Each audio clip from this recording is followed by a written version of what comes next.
Hello everyone, I'm Stephen Lang and you're watching Stephen Loves Science. Now in this video we're going to learn the complex process of DNA replication through a crappy animation that I made. So DNA replication is much more complicated than just DNA is unwound, nucleotides become free, and then bond up with other nucleotides to form two new strands. But in fact, DNA replication requires many enzymes and multi-protein complex that enables DNA to be replicated successfully and almost 100% accurate. Alright, hello everyone, so we're back, and apparently since your computer doesn't let you import copyrighted material into iMovie, I had to make this stop-motion animation myself about DNA replication. So let's begin with the first step of DNA replication, shall we? So to begin the process of DNA replication, the two double helix strands are unwound and separated from each other by the helicase enzyme, shown here in blue. The point where the DNA is separated into single strands and where the new DNA will be synthesized is known as the replication fork. Now the replication fork is really a stationary protein that the DNA is brought through, almost like a reel of film. But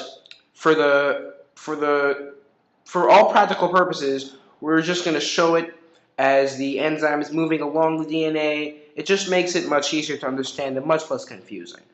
So once you're done watching this, maybe look up replication fork and see how it really happens in the cell. Okay, so once they're unwound, single-strand binding proteins, or SSBs, will quickly coat the new exposed single strands. Now, SSBs maintain the separated strands during DNA replication. Without the SSBs, the complementary DNA strands could easily snap back together.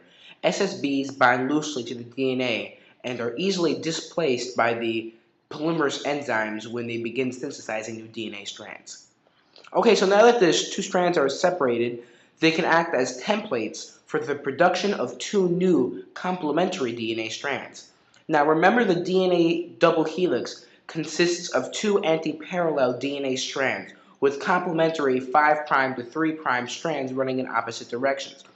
Polymerase enzymes can synthesize nucleic acid strands only in the 5' to 3' direction, hooking the 5' phosphate group of an incoming nucleotide onto the 3' hydroxyl group at the end of the growing nucleic acid chain. Because the chain grows by extension off the 3' hydroxyl group, strand synthesis is said to proceed in a 5' to 3' direction. Even when the strands are separated, however, DNA polymerase cannot simply begin copying the DNA. DNA polymerase can only extend a nucleic acid chain, but cannot make one from scratch. To give the DNA polymerase a place to start, an RNA polymerase called primase first copies a short stretch of the DNA strand.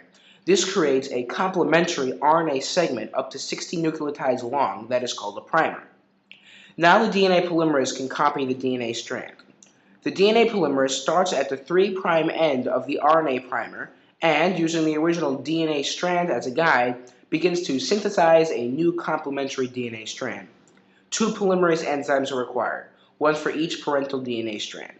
Due to the anti-parallel nature of the DNA strands, however, the polymerase enzymes on the two strands start to move in opposite directions because the leading strand is going 5' to 3' and the lagging strand is going 3' to 5'. One polymerase can remain on its DNA template and copy the DNA in a continuous strand. However, the other polymerase can only copy a short stretch of DNA before it runs into the primer of a previously sequenced fragment. It is therefore forced to repeatedly release the DNA strand and slide further upstream to begin extension from another RNA primer.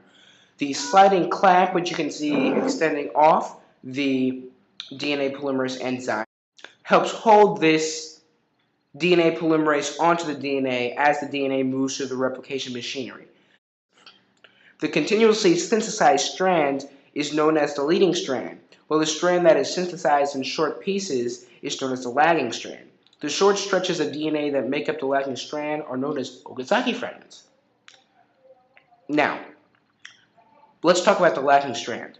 Before the lagging strand DNA exits the replication factory, its RNA primers must be removed and the Okazaki fragments must be joined to create a DNA strand.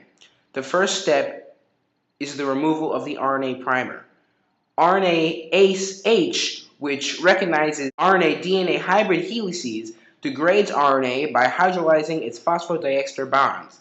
Next, the sequence gap created by RNA ACE is then filled in by the DNA polymerase, which extends the 3' end of the neighboring Okazaki fragment. Finally, the Okazaki fragments are joined together by DNA ligase that hooks together the 3' end of the fragment to the 5' phosphate group of the neighboring fragment in an ATP or NAD dependent reaction. Okay, so hope that didn't confuse you any more than it already did, than you were if you were confused before. So now I encourage you to look at replication fork. There's a website called DNALearningCenter.com, and that has some pretty excellent animations that show the stationary protein and how DNA is brought through it. Now, DNA replication is a highly accurate process, but mistakes do occur, and those mistakes are called mutations. And I'm currently in the process of making a video on mutations, and I encourage you to check back in maybe a couple weeks and see it, because it's very interesting. And we're going to learn about how things like cancers can develop and other diseases or benefits towards a species that result from DNA mutation. So that's all for now, and please, as always, leave comments, suggestions, constructive criticism in the comments section. I would really appreciate it. I only have 5 comments in all my videos, so thanks for watching if you watched, and thank you, my 9 subscribers, for subscribing. Alright.